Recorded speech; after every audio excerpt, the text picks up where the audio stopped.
Dans les pattes Polémique Victor, est-ce que c'est une véritable expédition? Moi j'avais l'habitude de dire oui, parce qu'il y a tous les ingrédients, vous avez tout prévu sur la carte. Cette expédition, ce road movie en bateau, donc ce sea movie ou ce boat movie, pour retourner à la hutte de Kangerlussuaq à travers la glace, les icebergs et la banquise. Je dis expédition parce que ça nécessitait quand même une logistique au départ, une autonomie en nourriture qu'il a fallu quand même préparer. Alors une autonomie, on n'était pas en lyophilisé comme les explorateurs en haut de l'Himalaya ou sur la calotte glaciaire.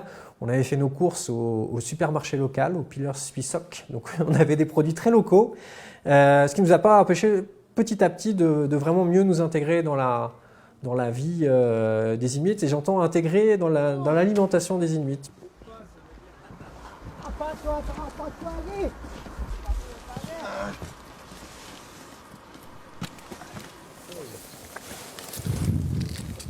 Avant qu'il mette le poisson, là, quand il a versé le bouillon, il arrose, comme ça il rince le rocher, et ensuite il verse l'ensemble du poisson, donc tout est propre avec le bouillon.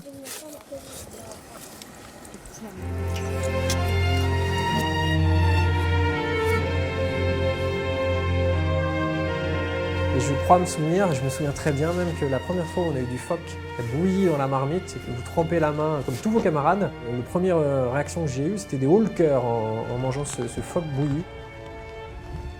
J'ai mis beaucoup de moutarde le premier soir, comme toute personne qui débute à manger du phoque bouilli. Et le deuxième soir, j'en ai mangé beaucoup plus. Puis le troisième soir, j'avais tellement faim que j'ai trouvé ça délicieux. Tout ça pour vous dire que dans les pattes Polémique Victor, c'était une véritable immersion avec les Inuits, partager leur quotidien.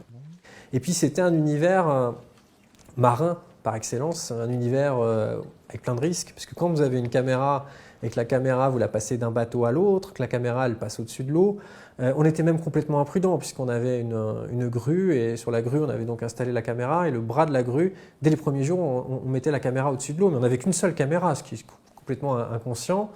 Et Manu escaladait des blocs de pierre, caméra en bandoulière, j'avais le pied, je suivais derrière.